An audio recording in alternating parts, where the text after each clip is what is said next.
My skin is ivory, cream, violet, blue, and honey. I always see a little bit of turmeric-y yellow, like around the cheeks. Yellow. Yellowish, reddish brown.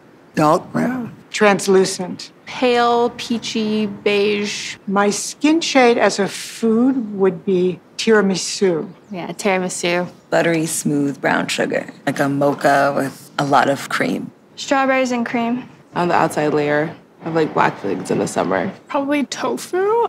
Tofu. My skin shade was a mood. It would be romantic. Moody. Calm. Sassy.